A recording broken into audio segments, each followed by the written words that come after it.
I honestly think that hunger is probably one of the main reasons why people don't succeed with that. If you are watching this right now or listening to this and you are sitting eating your meal and you have the screen like this close to your face, just like eating while watching, I think there's really something that you're missing on there. Progress pictures, gym performance, tape measure, scale weight, calories. Now we're getting a really clear picture of what's going on. So a lot of beginners and intermediates have no problem gaining weight and building a base. But the largest challenge is actually that first cut. They understand the basics. They know you need to be in a calorie deficit and train with intensity a few times a week, but they still fail. So what are some additional tips you have someone who, let's say, has built a base and they're like 20 to 25% and they want to get to 12 to 15% doing their first proper cut? It's an awesome question. If you are a physique minded individual, you're interested in training, building muscle, and getting more jacked, and you've been training for a while and you realize that you've built some of that tissue, even though it's maybe not entirely visible and well, at the level of leanness you're seeing, what I can say is this. Imagine your body's like a diamond mine, and you have to give those diamonds millions of years to pressurize and build and develop under the earth's surface. And giving it time is amazing, like building muscle. But in order to really experience like, the full value, you have to go down there and dig out those mines and see the diamonds underneath. And for a lot of people who might be scared to lose tissue or feel a little bit hungry or their training momentum might not be as great as it once was, just realize that you don't have to do some crazy shredded death cut where you get absolutely insanely lean, but even a short term 6 week, 8 week, or really, if you want to push it, 12-week balance diet can reveal a ton of work that you've actually put in and make the gaining process and the training process even more enjoyable because you can actually see the fruits of your labor and what you've been working on. You might see some new levels of vascularity and definition and stuff that you just haven't seen. And moving forward, your progress becomes more apparent too. It's just so much easier to see that you're actually growing and gaining muscle when you're not north. That would be Yeah, but why do you think that they're failing the cut or they're mentally like convincing themselves not to cut? Like there seems to be more than just like get yourself in a calorie deficit. Like what have you seen has worked for people? What hasn't worked? Like maybe some of the more nuanced points. gotcha. Gotcha. Yeah. Just like training, losing fat and getting yourself into a diet is a lot of just exposure therapy. This is something I've seen the guys at 3D talk about a lot. They're talking about it more from like a bodybuilder stepping on stage, getting lean perspective. But I think the same thing exists for the everyday person. When you get into a fat loss diet and you get into your first week of tracking your calories, all right, I'm switching over to more fruits and veggies, more potatoes instead of rice, whatever it might be, you're going to experience some hunger. And that physiological hunger coupled with the new experience of, oh my God, this is actually great. This tough, I'm restricted. That can create a lot of friction psychologically too. And I think that causes a lot of people to throw in the towel because it's more uncomfortable than they're prepared for initially. So your first cut will probably feel a lot harder because it's just new stuff to you. Being hungry, getting to 7 p.m. and not being able to throw back an extra couple hundred calories of milk and cereal and actually having to physically intervene and restrict yourself. That's a new thing for a lot of people. And I think that's hard to come to it. Is that kind of what you're getting at? Yeah, for sure. And then do you have any tips maybe on how people can deal with hunger? Like are there ways that they structure their diet or just any details on what you think there from a hunger perspective? Yeah, 100%. I honestly think that hunger is probably one of the main reasons why people don't succeed with that. It is the most common thing I hear from folks that I work with is that, oh my God, I just want to eat. And I think it's important to realize the difference between psychological hunger, like boredom eating and, ooh, I'd really like something tasty and delicious right now versus, okay, the body actually really wants, it's growling, I'm low energy. And recognizing, first of all, the difference between those two types of hunger is really cool because then you have this filter when you start to recognize those feelings, whether it's a sensation in your stomach or thoughts in your head of, I'd like to eat. You can be like, wait a second, real life hungry? Is this in my stomach or is this in my mind? And for a lot of people right away, that can help them determine or just make the process easier because they're not so worried all the time. They're like, hold on. I know, of course, I'd love to go out for sushi because sushi's freaking delicious. And I'm like, that's what I'm feeling. It's not like, oh, my body really needs. So that's the first thing. And then dealing with those types of hunger afterwards is a type of process. Dealing with the physiological, like physical sensations of hunger, high fiber, high volume, low calorie foods are king. You've seen it time and time again. This is the advice everyone gives for a very good reason. Just go take a look. Some of this is quite tragic. So just take this with a grain of salt. Like go check out the subreddit called 1200 is plenty. This is a subreddit. So, if you want to talk about it, No, this is I don't go oh, on Reddit on purpose, but that's okay. okay, me neither. I don't use Reddit, but I've seen this subreddit. It's a message board or forum for folks who are smaller in stature, who are less active, who still want to lose weight. So their calorie goals are right around that 1200 mark or even lower. Yeah. We're talking like the 5'2" lady who works a desk job, who is like whatever, 125 pounds. She's trying to lose weight. And they post up their meals. And trust me, dude, if these folks can get away with it, you can too. Basically, it's just really big volume eating meals, and leaner proteins. So you're looking at popping yourself from a big fatty piece of pork belly or pork chop over to chicken thigh or chicken breast, leaner pieces of beef, leaner turkey. So volume eating is really big. I think another one too is distractions. If you are watching this right now or listening to this and you are sitting eating your meal and you have the screen like this close to your face, just like eating while watching, I think there's really something that you're missing on there. There's a feeling of satisfaction and the satiety that you get from actually chewing your food, enjoying it without distractions, seeing eat. We've all been in that boat where you sit down in front of the TV with your dinner and you're like, oh, sick, I got my dinner, I got Simpsons on or whatever. And then you start eating and you're like, can't look down, all of the gone. Where do you all go? So eating without distractions. The last one I'll give you to avoid me just talking from around here is one action that I got, again, 3D guys, can't recommend them enough. I think it's from Alberto Nunez, him talking again in terms of bodybuilding competitors and dieters. Thank you so much. My girlfriend is bummed. Him talking in terms of bodybuilding competitors, so I think this applies really well to the layperson as well, is at a certain point, eating back against hunger and trying to do everything to like sneak around it and do these low calorie hacks and this, that, and the other thing to try and combat hunger. Actually, and you just got to be like, I'm going to be a little hungry during this process. Probably not going to be the end of the world, but it's probably not going to be amazing feeling. And just accepting that some of that is the cost of doing business and being okay with it is, I think, the most zen and stoic thing you can do to just really help it. Yeah, I think there's like two other things that stick out to me. The first is that you're going to be hungry at some point in the day. So I think what is worthwhile doing, thinking what time of day can you live with not being hungry?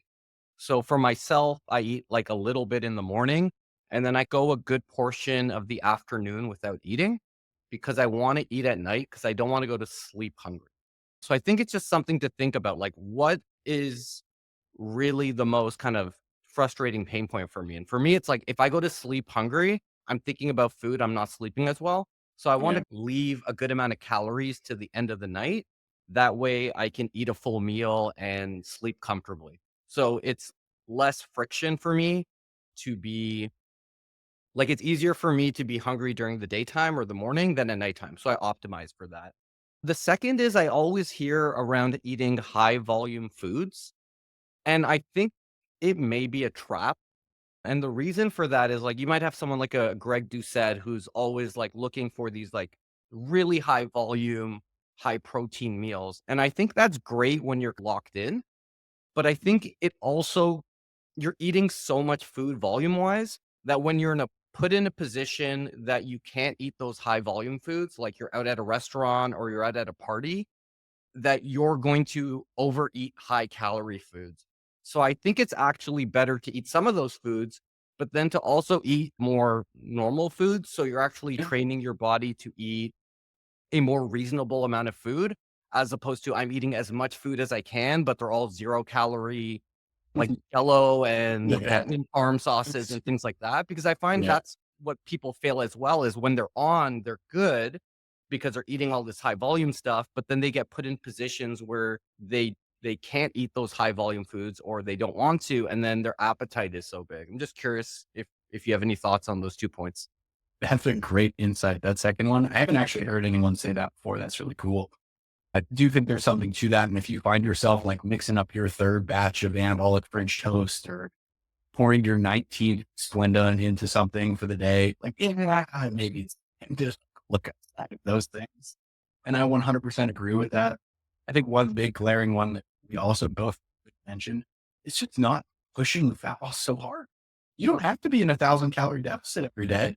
Like, bro, just take your 500, go at a little bit more of a modest loss rate. Your hunger is going to be way lower. I think there's a time and place for a more rapid fat loss approach where you push a little bit harder, but it doesn't have to be the case, especially if you find yourself someone who's really prone to hunger and giving in. Maybe it's time to just go a little bit easier for a 6 week or 8 week fat loss diet. Bump yourself back up to maintenance, take a little bit of a breather. Those hunger signals come back down to normal, drop that diet so you can get back at it. The other one you mentioned was optimizing around time of day. And I think that most people are working in the mid morning to afternoon. And when you are busy, you are tapping away at the computer, you're working on stuff, probably not thinking about food as much. You're walking around and doing stuff. So if that period of time where you could be going a lot later on calorie intake, you could relegate it, yeah, to the evening, the afternoon. I'm the exact same way, like with empty stomach. Just don't sleep that well. Miserable. I don't know what it is, man. I'm the exact the same. Can't sleep. Yeah, I can't sleep, or I wake up in the middle of the night and I'm like, I feel hungry and I'm like, this sucks. Mhm. People tell me like, "Oh yeah, man, I don't want to eat too big of a dinner because like I can't go to bed afterwards." I'm like, "Bro, I eat like a big pasta dinner with some protein or whatever, and like I need sleep before I get to my bed." It's amazing. For sure. So I did have a question for you. So you talk about like you mentioned tracking calories. What else are you tracking during a cut? Mhm. Good question. Personally, I like to track my calories and my protein as my primary things, and I let my carbs and fats slide around a little bit more just to give me a little bit more flexibility. Like you were saying, I do like to eat more normal foods. My girlfriend isn't super into the bodybuilding thing as much as me. I totally get it. We want to have a little bit more flexibility. If we want to have something a little bit fun, we want to go out to a restaurant. I want to have a little bit more play with carbs and fats. So I let those fall where they will, especially because I don't think there's too much of a difference between a high carb and a low fat diet when calories and protein are equated. If we're talking about not extreme situations where fats are like extremely, extremely low or carbs are extremely low, your outcomes are going to be pretty much the same. So I take the thing that boosts adherence the most. So I'm tracking my protein, tracking my calories. What else am I tracking as far as nutrient intake you're talking about? Or are you talking about like No, like products? what are you tracking on a cut? Like what are the Nice. main things you track? Yeah. Yeah, yeah. I love measurements. I think measurements are underutilized by people. This was actually really cool. I feel like in the 90s, I mean, there's a lot of things they got wrong about weight loss, but one thing they did look at a lot was inches. Same thing with bodybuilding magazines. They talk a lot about inches and measurements, but nowadays it seems like it's shifted back more to focus just purely on the scale, which I think is a fantastic tool as well. I definitely track my body weight, if not daily, then at least 3 or 5 days a week. And I look at how my body weight is trending. I also love pictures or progress videos that I'll typically do every 2 weeks when I'm on it. I like to just, because most people don't have a photographer, easy way to take a photo for themselves. You can just set up your camera or your phone, prop it up on the bathroom camera, or put it on a tripod if you camera, and then just take a video front, side, and back. Ideally, you do it in the bathroom so you can just replicate the lighting or somewhere you're in your house where I have a light videos, but if you have just the bathroom light, stand facing, stand to the side, stand to the back. Take a look at that every 2 weeks will also give you some really nice motivation and encouragement that you're moving in the right direction. And gym performance. My goodness, folks, taking a look at your blog. If you're not doing this already and you're listening to Vern's channel, I'd be shocked. But taking a look at it while you're on a cut as well, I think is something really important. When you are maintaining your weight or you're in a slight calorie surplus, your risk of muscle loss is substantially lower than it would be if you are not only leaner, but in the calorie. So that's a very important time to pay attention to your training, making sure you're continuing to push and match or beat your performance whenever you can in the logbook. I think if we look at all those things together, progress pictures, gym performance, tape measure, scale weight, calories, now we're getting a really clear picture of what's going on. You don't need a DEXA scan necessarily or skin fold caliber measurements. Be able to look at a host of all these data points and be like, all right, am I getting a pretty clear picture of where Yeah, I would agree. optimally? Yeah, I think the only difference is on my end is I typically will track steps, and Mm, then I don't track protein, but I eat a lot of meat, so I'm not worried about protein. Like, I naturally eat a high protein diet, so I would only track calories. So I have heard you talk about calorie counting as an effective tool. I've seen you using, like, macro factors. But is it reasonable for people to do this forever? I know you've had a couple of times where you've gained weight and lost weight. So I'm curious, have you actually been able to cut or maintain without counting calories? yeah, nice. That's awesome. I love it. And I will put a big disclaimer here that I think that tracking calories long term meant that you have to track your calories every day without breaks for the rest of your life, which is, I think, a little bit black and white. I think there's a space that exists for calorie tracking long term. That doesn't mean you have to do it every day or using a food scale all the time or without breaks. There are going to be periods in your life where there are going to be periods in my life. We'd love to start a family in the future. Bro, have like young ones run around. There's probably going to be days when I don't track my calories, but that's fine. I'll probably come back. So maybe there's seasons where I'm a little bit more on or a little bit more off. I do think though that folks who thrive with having a little bit more structure, it is a really cool long term. I'm one of those people. I have a huge appetite. I could easily eat literally twice as many calories every day as I do and Same. seemingly would not feel like I just still wouldn't feel hungry. So for me, it's a really huge tool. I love it and I think I'll be doing it forever. But that means now I've cut and been in surplus long enough and maintain my weight that I think I could just fly by instruments. I know what the kind of foods look like. I know what the kind of portions look like. I know what my plate should generally look like. And I eat relatively the same foods each day. So I think that cutting without tracking is a totally feasible thing. Maintaining certainly feasible and gaining certainly feasible. I don't think I could do it maybe as well as if I had calorie tracking on my side, which for me, this is like my biggest hobby in my life. So I don't mind. I actually find it fun and interesting and a challenge.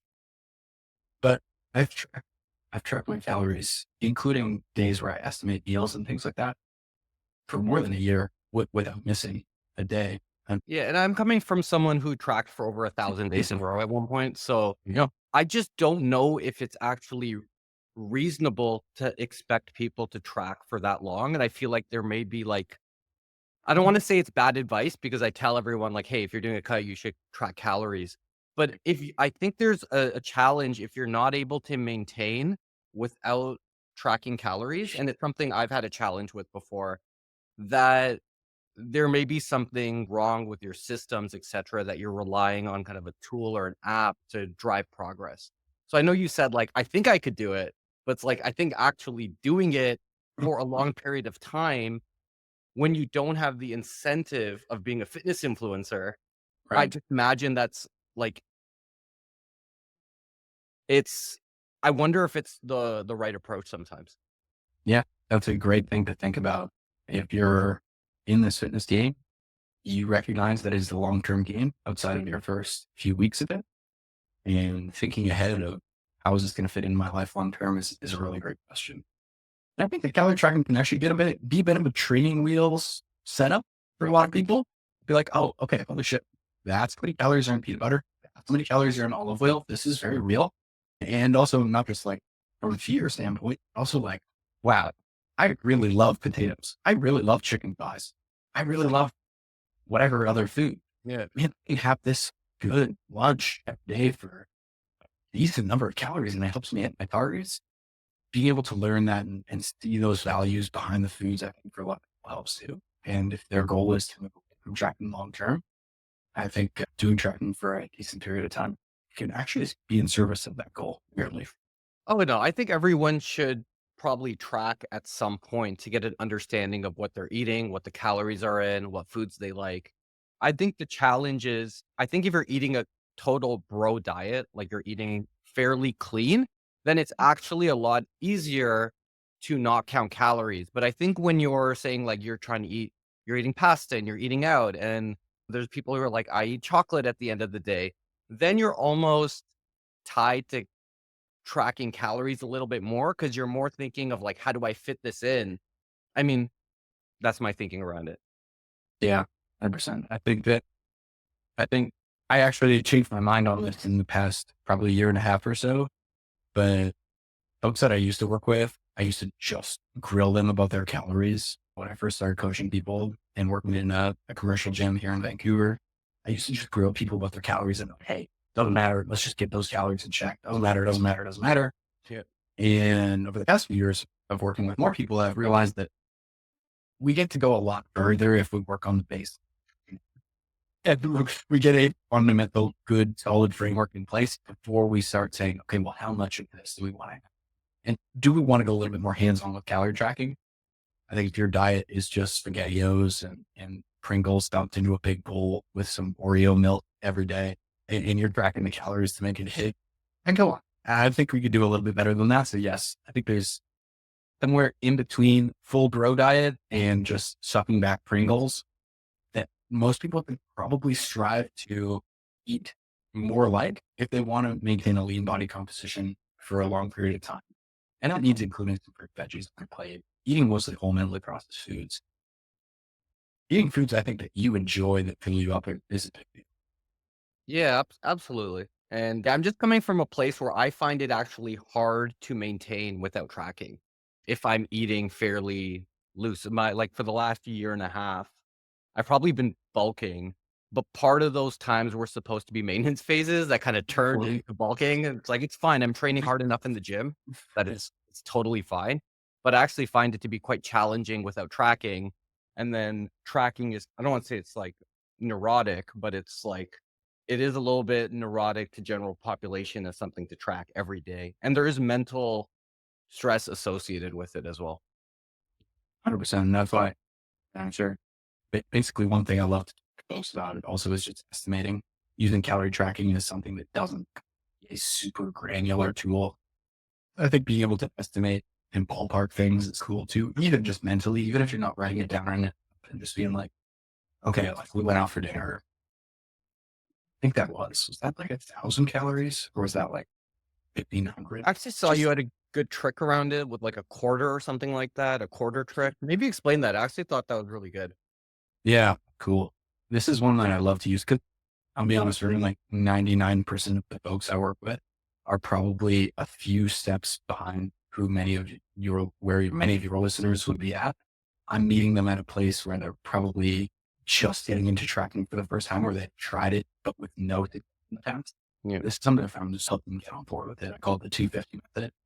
Basically, when you're eating a food of unknown calorie values, you're just going to estimate it rounding up in 250 calorie increments.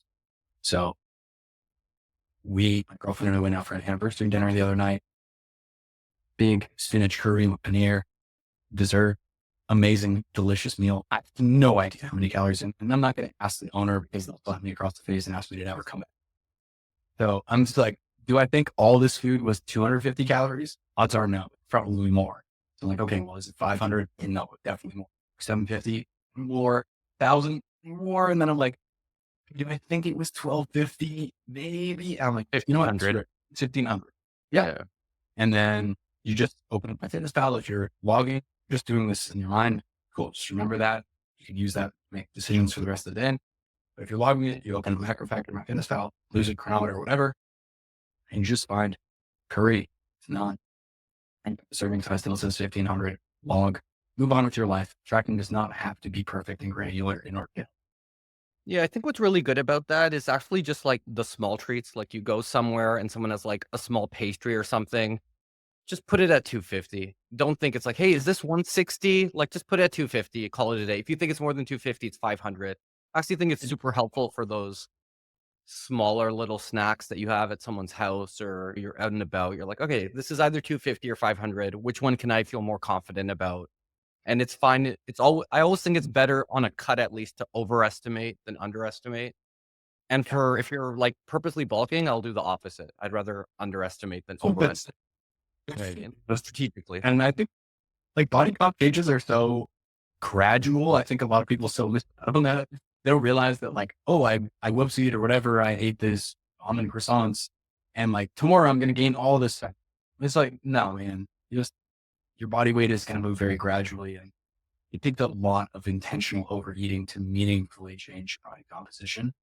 And you're not just going to kilos. Cool. I'm going to move over to training. So I know you recently actually had GVS coach you.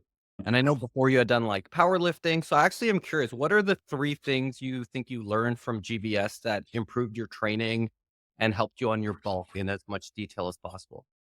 Nice. Yeah, Jeff is a legend. I really like the first thing I think that Jeff helped me with is focusing on quality first over quantity. And I'm sure this is a message that you're no stranger to hearing. And anyone else who's a few years into their lifting journey is like, yeah, get past this. But this is a critical thing as far as muscle growth training is concerned. Going into Jeff, I was doing an obnoxious training volume. Some people may hear this now and be like, yeah, that's a typical training load, but like 20 something sets of biceps per week, whatever. And it was lackluster and I wasn't really getting the most out of what I was doing. So the first thing that Jeff helped me with was paring back the total amount of training volume I was doing and actually getting a lot more out of every set, bringing more effort to every set, bringing more intention to every set, and just holding a higher standard of how much stimulus you demand out of every set is a huge thing that helped me with. In fact, I would say it's probably like one of the primary unlocks to me growing a bunch of the muscle that I grew this past year, which was the most I've grown in a long time. So that effort and quality and stimulus is just huge. I can get deeper into that by saying how we came to learn those things about me and my training and how Go Jeff for it. actually taught me that. Yeah, go for it. One habit that I love that Jeff instilled in me was this. He wanted to see footage of my training so he could give me feedback on my technique and effort levels. And I'll tell you, before I even sent it into the Google Drive to send it over to Jeff, I would review the video just to like crop it and make sure it looked good and whatever. And literally before I could even send it, just watching it back myself, I'm like, man, it got there like, wow. As soon as that got hard, that got floppy on my technique, and I was no longer training with the technique I wanted. So even just viewing it myself and recording it myself, That's good. huge, huge.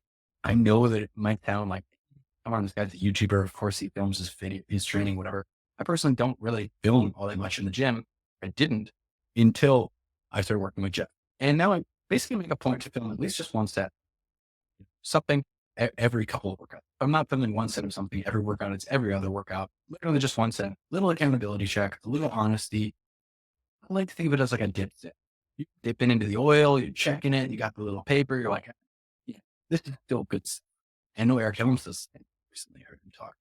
He's like, you think I film my videos or my workouts so I can like grow on social media or whatever? He's like, oh, I hate it this way. Much more honestly. But he's a big deal, guys. He doesn't need to like post his workouts for that. What he does do it for is that accountability, just to look at it. Am I still working up to a good standard of quality? So that's big.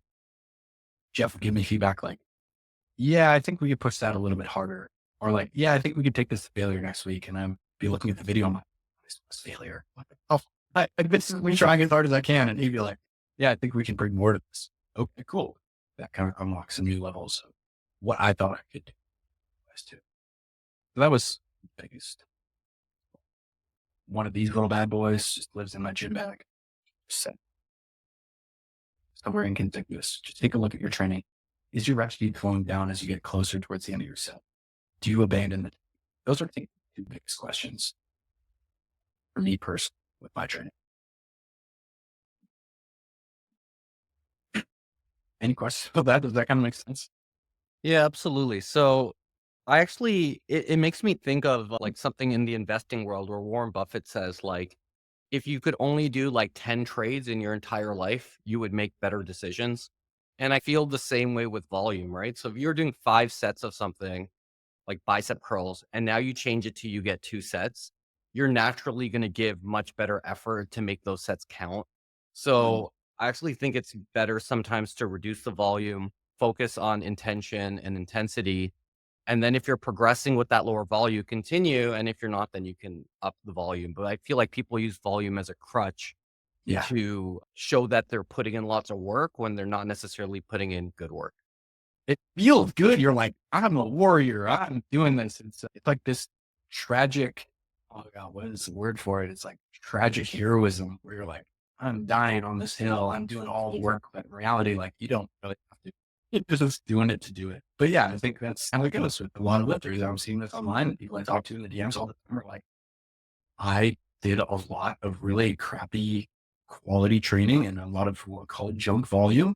And then I learned how to control it and actually get a higher quality. I had to do way less. I made great progress. And then I made great progress for a long time. And maybe it slowly started to peter off. And then I added in like a little bit more volume again. And bam, here's this new wave of growth and response. Yeah. And any changes to things like rep ranges, frequency, Mhm. or exercise selection Yeah. working with Jeff?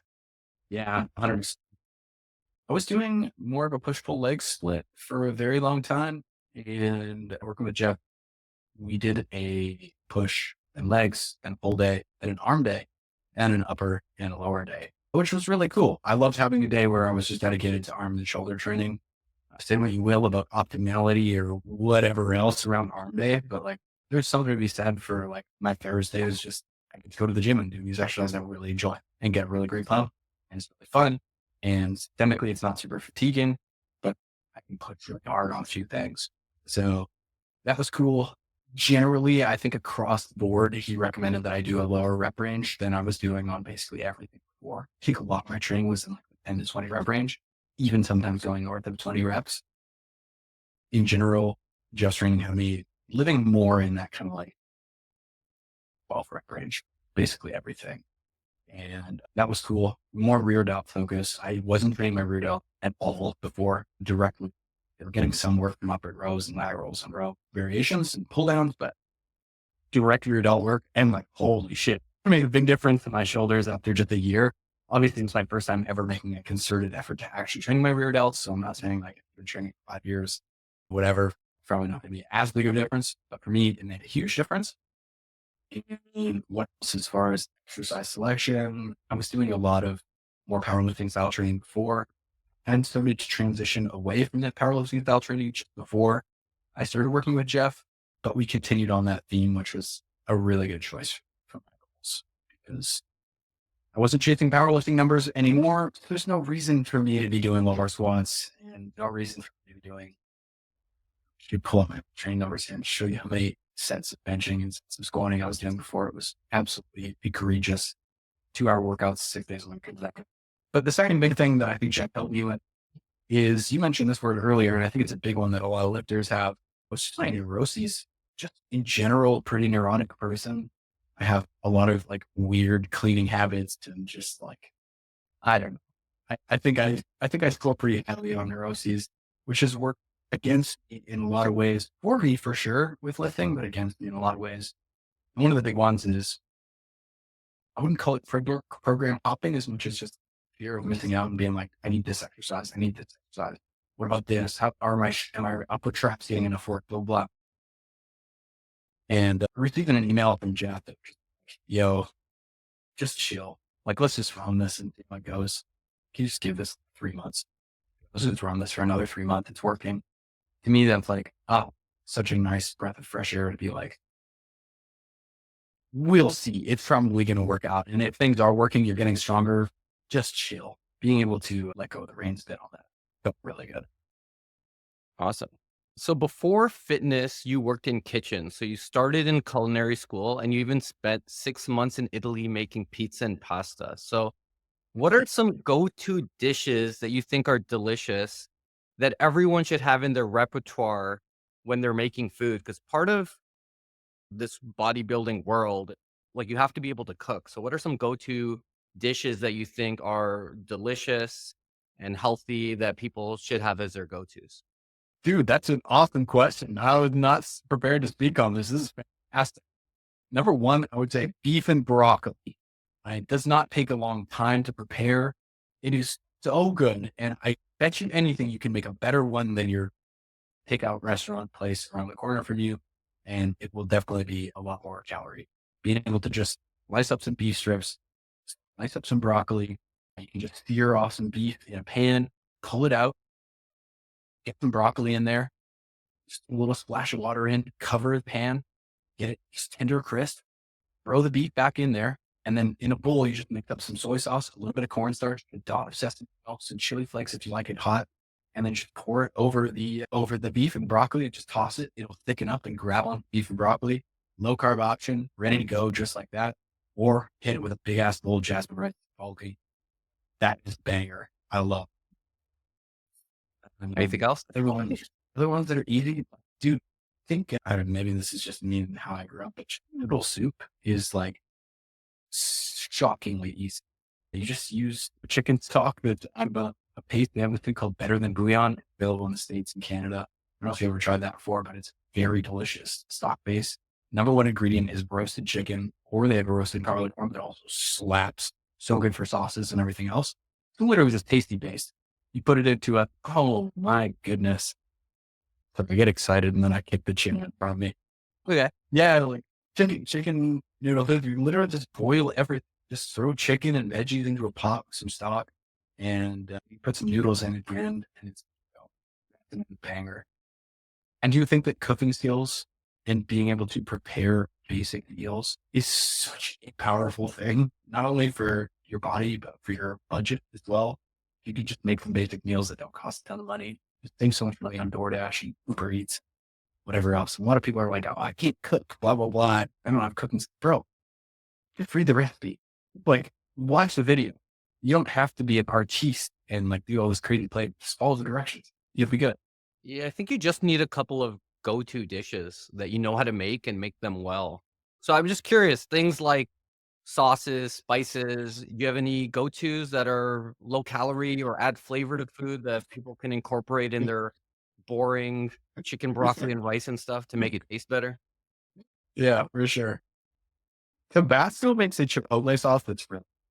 I personally think it's the best commercial hot sauce. Tabasco chipotle, the brown one? Yeah, you Yeah, tried that's it? it. Yeah, I have the green one, the brown one. Yeah, yeah, they're both pretty good. Green's pretty good too. I like that on eggs. I think that's still good, both of those. I'll also say, if you've never tried gochujang before, the Korean pepper paste, fermented pepper paste that's a little bit sweet and hot, you can literally just mix that into rice and it dissolves in this red chili paste. It's so good. I think also salsa is a slept on one. Really good. I love salsa. I'm also a freak for mayo, especially, I don't know why I Really, love I'm mayo. not a mayo Those- guy, so I'm good. Yeah, Oh, yeah, really? yeah. That's still freaky. I love it. It feeds you. It just lets everything. What else do we have? Yeah, I think no sugar barbecue sauce, no sugar ketchup are really cool. They taste really good to me. Maybe I've just been buying no sugar ketchup for so long that I forget what ketchup like, which is possible. But yeah, I think also soy sauce. I'm a big fan of. What else do we keep in the house? Vinegar. Like we're sleeping on this stuff, man. You don't need to get the low calorie salad dressings like the ranch and Caesar. Those are okay. I would honestly prefer just have a big bowl with like a little splash of balsamic vinegar and some olive oil. Doesn't take a ton. It's just so much better tasting, in my opinion.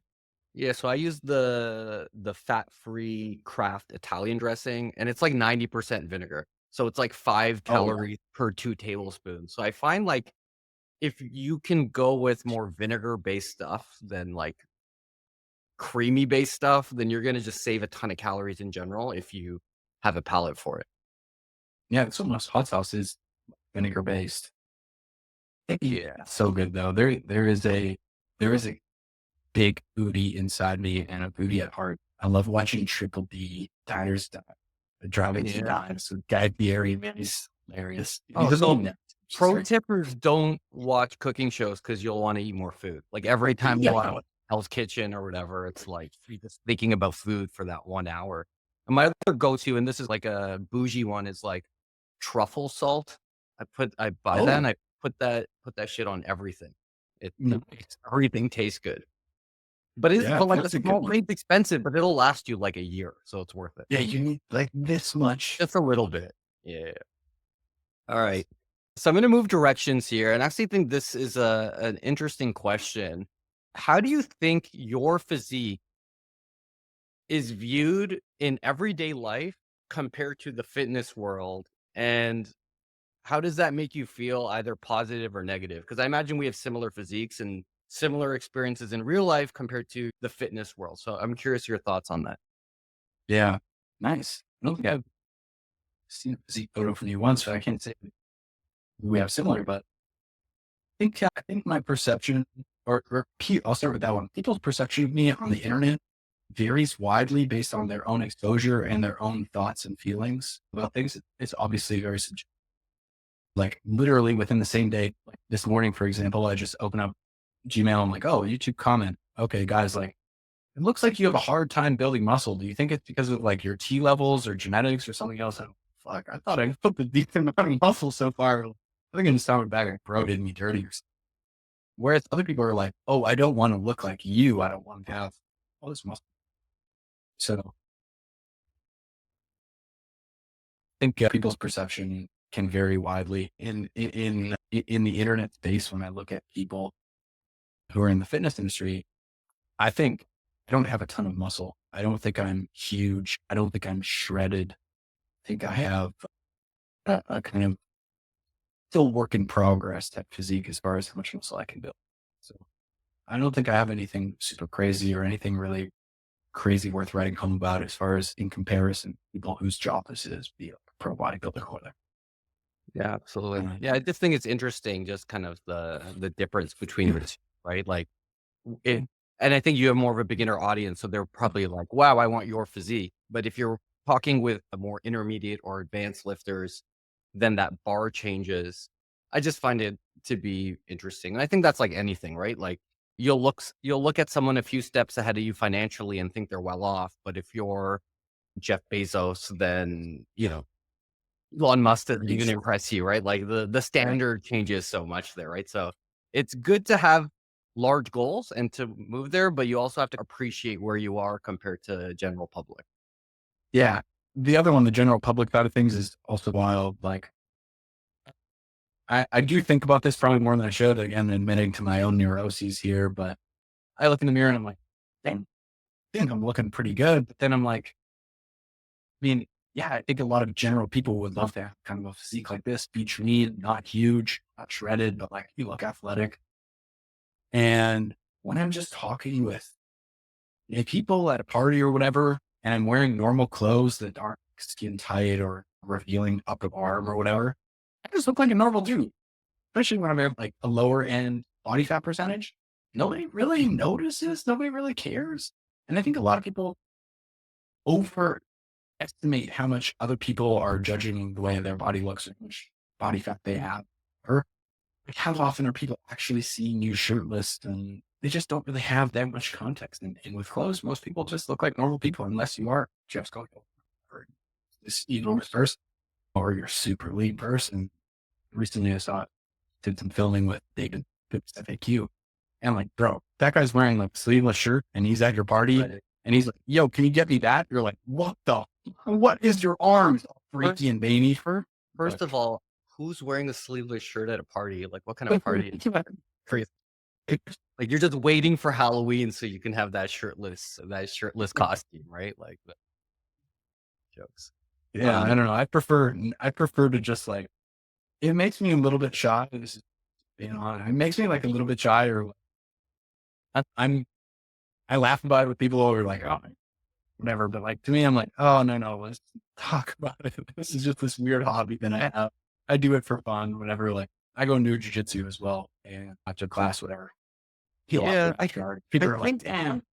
I think what's actually hard is, like, I imagine that you didn't grow up being the fitness guy, so now it's like there's a part of you that's, like, fighting the identity of being the fitness guy because you're Yeah. like, "No, no, I have all these other hobbies and stuff like that," but it's like, you're the fitness guy now.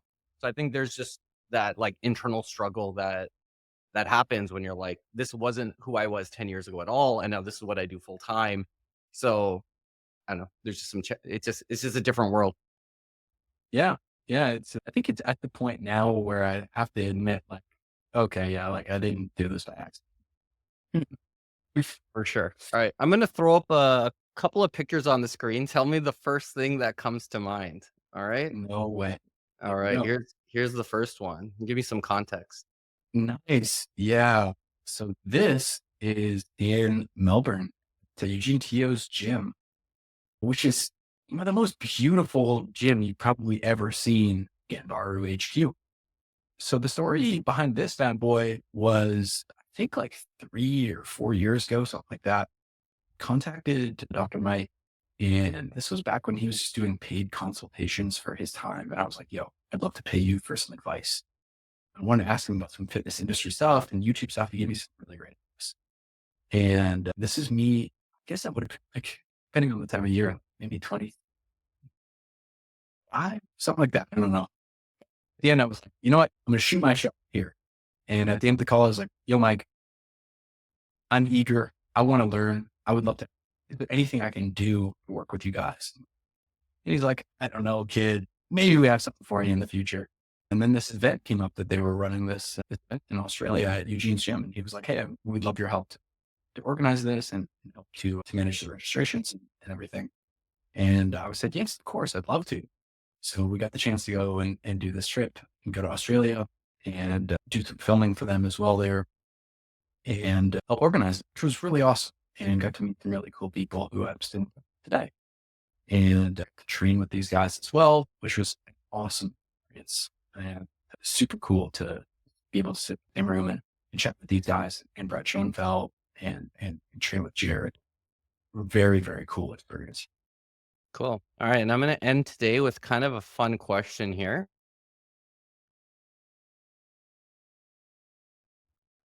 What is Nice. something that went better and something that went worse than expected when you climbed up Mount Doom? Oh, no way. Dude, you really went back. This has got to be on like my personal profile. Yeah, that's awesome.